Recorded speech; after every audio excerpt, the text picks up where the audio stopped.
తులవారికి గనక చూసుకున్నట్లయితే ఇక్కడ మీకు 6వ భావంలో ఉండేటువంటి శని వక్రించి 5వ వైపు వస్తున్నాడు. మరి దీనివల్ల కలిగే ఫలితాలు ఏమిటి? శని వక్రగతి వల్ల జూలై 27వ తేదీ నుంచి డిసెంబర్ 10 వరకు ఉంటుంది ఈ వక్రగతి అనేటువంటిది. మరియు అదేవిధంగా శని వక్రించినప్పుడు శుక్రబుధుల యొక్క స్థితిని కూడా గమనించుకోవాలి. ఎందుకంటే ఈ ముగ్గురు కూడా ఫ్రెండ్స్ కాబట్టి.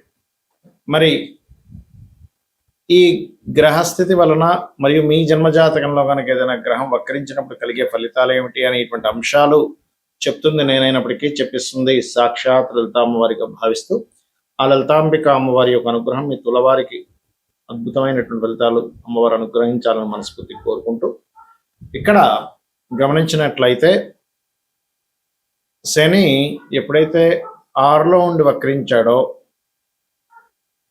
కొంచెం సంతానానికి విదేశాలకు పంపించాలనేటువంటి ప్రయత్నం కొంతవరకు ఫలిస్తుంది అని చెప్పొచ్చు. కాకపోతే తండ్రి గారి ఆస్తి విషయంలోని, తండ్రి గారి ఆరోగ్య విషయంలోని, తండ్రి గారిని వాహనం మీద వెళ్ళేటప్పుడు ముఖ్యంగా ఆగస్ట్ ఎండింగ్ వరకు కొంత జాగ్రత్తగా ఉండాలి. శుక్రగ్రహం లగ్నాధిపతి ఎవరైతే ఉన్నారో సింహరాశిలోకి వెళ్ళి కేతువుతో కలిసి ఉంటూ మరలా ఆగస్టు 2 నుంచి నీచ పొందుతున్నాడు. కాబట్టి తులవారు ఈ యొక్క జాగ్రత్త వహించాలి, గుర్తుపెట్టుకోండి. అదేవిధంగా ఆగస్టు తర్వాత నుంచి బాగుంటుంది, ఎందుకంటే ఓన్ హౌస్లో శుక్రుడు వస్తాడు కాబట్టి. కాకపోతే ఇక్కడ ఏంటంటే శని వక్రగతి వలన కొంత నిర్ణయాలు తీసుకునేటప్పుడు ముందే రాహు ఉన్నాడు పంచమంలో, శని వచ్చి వస్తున్నాడు కాబట్టి ఏంటంటే కొంచెం ప్రేమ వ్యవహారాల విషయంలోని, నిర్ణయాల విషయాల్లోని కొంచెం జాగ్రత్తగా ఉండాలి. గర్భవతులు మరింత జాగ్రత్తగా ఉండాలి, ఎందుకంటే పంచమంలో రాహు ఉంటూ శని వక్రించి వెనక్కి వస్తున్నాడు. ఈ జాగ్రత్తలు ఖచ్చితంగా తీసుకోవాలి. అదేవిధంగా ఈ సమయంలో తండ్రి గారి ఆస్తిని మీరు తీసుకోవడం కూడా చేయకూడదు ఆగస్ట్ ఎండింగ్ వరకు. ఆగస్ట్ ఎండింగ్ తర్వాత ఆటోమేటిక్గా అంతా కలిసి వస్తుంది.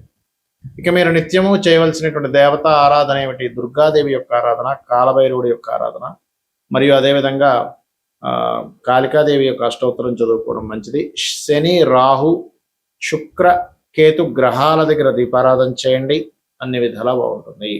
మనకి వక్రగతి అనేటువంటిది ఏమిటి అని చెప్పి చూసుకున్నట్లయితే ఒక గ్రహం వక్రించినప్పుడు మీరు జన్మనెత్తారు అంటే ఇది పాస్ట్ లైఫ్ కర్మ బ్యాలెన్స్ ఉన్నటువంటి దాన్ని క్లియర్ చేసుకోవడానికి మనిషి జన్మనెత్తాడు అనేటువంటిది అర్థం. భృగునందనాడి అనేటువంటి గ్రంథాల్లో ఉన్నటువంటి అంశాలు ఇప్పుడు నేను చెప్పబోయేది. భృగునాడి అంటారు దీన్ని, భృగునందనాడి అంటారు, భృగునాడి అంటారు. అయితే దీనికి ఆర్జీ రావు గారని మనకి తమిళనాడులో బాగా ఫేమస్. అతను లేరు, శివైక్యం చెందారు. అతను దాన్ని ప్రాచుర్యంలోకి తీసుకొచ్చారు.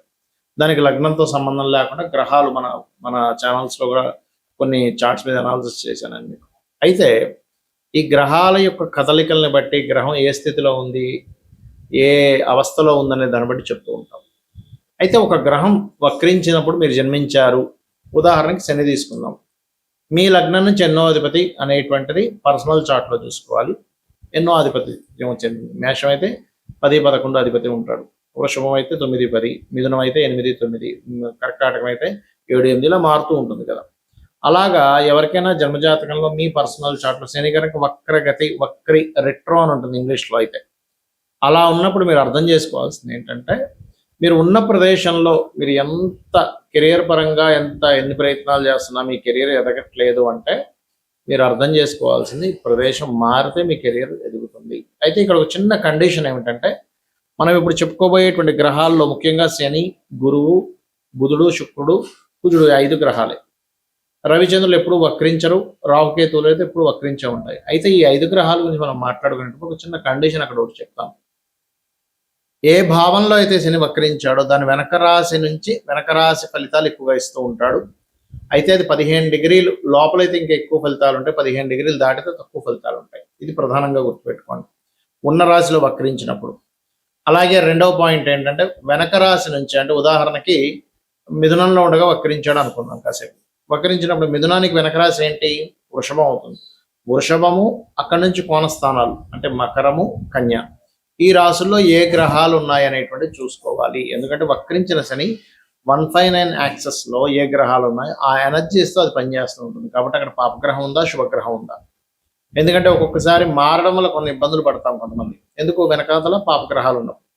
అలా కాకుండా మారకుండా ఉంటే బాగుంటుంది అన్నప్పుడు ఇక్కడున్న ప్లేస్లోనే శుభగ్రహం అంటే ఏంటి, కొన్నిసార్లు ఏమవుతుంది మన లైఫ్లో మంచి అవకాశం వదులుకొని వెళ్ళిపోయాడండి, అక్కడికి వెళ్ళి ఇబ్బంది పడుతున్నాడండి అంటారు. లేదా మరి కొంతమందికి అబ్బాయి ఇక్కడ చాలా ఇబ్బంది పడ్డాడండి, వెళ్ళిపోవడం చాలా మంచిదైందని చాలా మంచి అవకాశాలు వచ్చాయంటారు. అంటే మన జన్మ జాతకంలో శని వక్రించాడు అంటే దాని అర్థం మనం పాస్ట్ లైఫ్లో కొంత కర్మ బ్యాలెన్స్ ఉంది. ఏమిటది? ప్రొఫెషనల్ రిలేటెడ్ కర్మ బ్యాలెన్స్ ఉంది. ప్లేస్ చేంజ్ అయితే బాగుంటుందనే విషయం మీరు అర్థం చేసుకోవాలి. ఇక జీవుడు విషయం కనుక తీసుకుంటే, అంటే గురుగ్రహం కనుక వక్రించండి మీ జాతకంలో అంటే ఫస్ట్ ఆఫ్ ఆల్ మీరు దాన్ని స్పిరిచువల్గా ఆధ్యాత్మిక సంబంధించిన దేవతా సంబంధించిన బ్యాలెన్స్ ఉన్నారు మీరు. ఆ బ్యాలెన్స్ ఉన్నందుకు మీకు చూడండి విపరీతమైన భక్తి. అయితే అదేంటి, వక్రించిన గ్రహం దేంతో కనెక్ట్ అవుతుంది వచ్చి అనేటువంటి చూడాలి. ఆ బ్యాలెన్స్ ఏదైతే ఉందో దాన్ని క్లియర్ చేసుకోవడానికి పుట్టాడు జీవుడు. అందుకని ఎక్కువ చాలా మంది గురువు వక్రించి కనుక కేతుతో సంబంధాలు కలిగినప్పుడు వాళ్ళు ఏంటి ఎక్కువ దేవతా ఆరాధన చేయడము, మనసు నిండా ఎప్పుడు చూసినా సరే మనసు దేవతా ఆరాధన ఉండడం, అదేవిధంగా క్షేత్రాలకు వెళ్ళడం, ఎటువంటి మాసం వచ్చినా ఆ మాసంలో ఉండేటువంటి ప్రత్యేకత ఏంటని చేయడం, లేకపోతే అనుక్షణము అలా చేయకపోయినా ఏదో ఒక నిత్య దేవతారాధనలో నిష్టగా చేయడం లాంటివి జరుగుతూ ఉంటాయి. వీళ్ళేంటి అంటే గురువు వక్రగతి కాబట్టి స్పిరిచువల్ రిలేటెడ్ ఏదో బ్యాలెన్స్ ఉంది అని అర్థం చేసుకోగలగాలి. అదేవిధంగా సంతానం సంబంధించిన విషయాలు కూడా ఉంటాయి అందులో. ఇక మూడో విషయం శుక్రుడు కనుక ఎవరికైనా వక్రించాడు అంటే మీరు సిస్టర్స్కి లేకపోతే జీవిత భాగస్వామికి సంథింగ్ బ్యాలెన్స్ ఉన్నారు, అంటే ఏదో కర్మ బ్యాలెన్స్ ఉంది. వివాహ సంబంధించిన విషయంలో వెనక్కి వెళ్తూ ఉంటాయి సంబంధాలు అనుకుంటున్నా కానీ, ఆ రకంగా మీకు ఇబ్బంది అనేటువంటిది కలుగుతూ ఉంటుంది. అయితే ఇక్కడ శుక్రుడు కనుక మంచి గ్రహాలతో కలిసాడు వెనక్కి వెళ్ళి, అప్పుడు ఖచ్చితంగా బాగుంటుంది, దానిలో ఎటువంటి సందేహం లేదు. అలా కాకుండా వెనక్కి వెళ్ళి వక్రించినప్పుడు ఆ శుక్రుడు అక్కడ మళ్ళీ పాపగ్రహాలు ఉంటే దానివల్ల ఏమవుతుంది అంటే ఫస్ట్ ఒక మంచి సంబంధం రావాల్సింది మిస్ అయిపోయిందండి, తర్వాత అది మిస్ అయిపోయిందని ఇంకో సంబంధం చేసుకున్నాం ఏదో ఆవేశంలో ఇబ్బంది పడదామని చెప్తూ ఉంటారు ఆ రకంగా. ఇక బుధుడు వక్రిస్తే నాలెడ్జ్ షేర్ చేయాలి. ఎప్పుడైనా బుధుడు కనుక మీ జన్మజాతకంలో వక్రగతిలో ఉన్నాడు అంటే మీరు నాలెడ్జ్ షేర్ చేయడం ద్వారా మీ పూర్వజన్మ కర్మ తగ్గుతుంది, గుర్తుపెట్టుకోండి. వక్రగతి యొక్క ఫలితం ఇది. ఇక అదే విధంగా మరొక విషయం ఏంటంటే ఈ బుధ గ్రహం వక్రగతి వలన ఇంకొక విషయం, కొన్ని సార్లు మనిషి సెటైర్లు వేస్తూ ఉంటాడు ఎక్కువగా. ఒక్కొక్కసారి ఆ సెటైర్స్ వల్ల అవతల వాళ్ళు నవ్వుకోవచ్చు, ఒక్కొక్కసారి అది ఇబ్బందిని ఇవ్వచ్చు.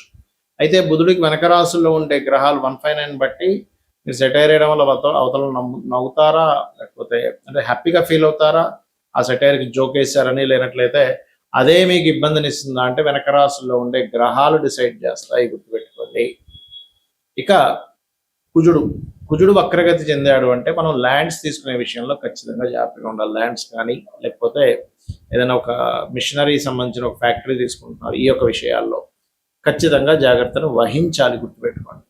అదేవిధంగా భూములు కొనుగోలు చేసేటప్పుడు మరియు పూర్వీకుల ఆస్తులకు సంబంధించిన విషయంలో, తాతగారు ఆస్తి సంబంధించిన విషయంలో మీకు వస్తుందా పోతుందా. ఇప్పుడు చూడండి వెనక్కి వెళ్ళిపోయింది అనుకున్నాం కానీ మాకు వచ్చిందండి అంటూ ఉంటారు కొంతమంది. ఇంకా మొత్తం పేపర్స్ అని ఏం లేవండి, అక్కడ చూస్తే ల్యాండ్ వేరే వాళ్ళు కబ్జా చేశారు కానీ ఒక కోర్టులో కేసు వేయగానే వచ్చిందండి అంటున్నారు. దాని అర్థం ఏమిటంటే కుజుడు వక్రించి మంచి సంబంధాన్ని కలిగి ఉన్నాడు.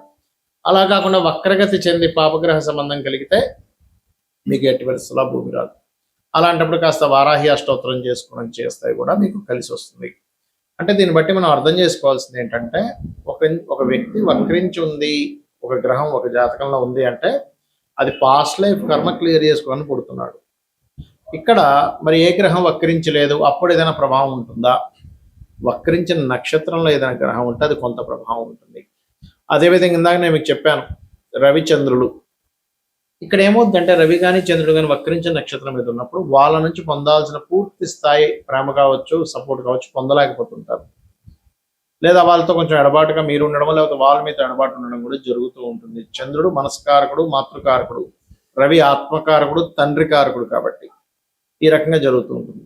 అయితే ఇందులో ఆత్మకారకుడు రవి గనక వక్రించిన నక్షత్రం మీద ఉన్నప్పుడు ఒక్కొక్కసారి వెళ్ళి కొన్ని సిద్ధులు కూడా వస్తూ ఉంటాయి చెప్పాలంటే. కాకపోతే ఏంటంటే ఈ వక్రగతి ఒక 30-40 ఏళ్ల తర్వాత అది స్ట్రైట్ అవ్వడం కూడా జరుగుతుంది అంటారు శాస్త్రంలో. అంటే ఏమిటంటే అది ఇచ్చేటువంటి రిజల్ట్స్ కొంచెం స్ట్రైట్ ఉండే ఫలితాలు కూడా వస్తాయి అనేటువంటిది భృగునంద నాడిలో ఉంది. అయితే ఏది ఏమైనప్పటికీ కూడా గుర్తుపెట్టుకోండి, మీ జన్మజాతకంలో కేవలం ఈ ఏల్నాడ్స్ అన్ననో లేకపోతే ఈ సర్పదోషాలనో ఇది కాకుండా మీ పర్సనల్ చార్ట్లు ఎలా ఉందనేటువంటి చూసుకోండి. నిత్యము లలిత అమ్మవారి యొక్క ఆరాధన చేయండి. మీకు ఏ మహాదశ నడుస్తున్నా, ఏ అంతర్దశ నడుస్తున్నా ఆ గ్రహ సంబంధించిన దానం ఇవ్వడం, లేకపోతే ఆ గ్రహం దగ్గర దీపారాధన చేయండి. అన్ని విధాలా మీకు బాగుంటుంది. శ్రీమాత్రే నమః.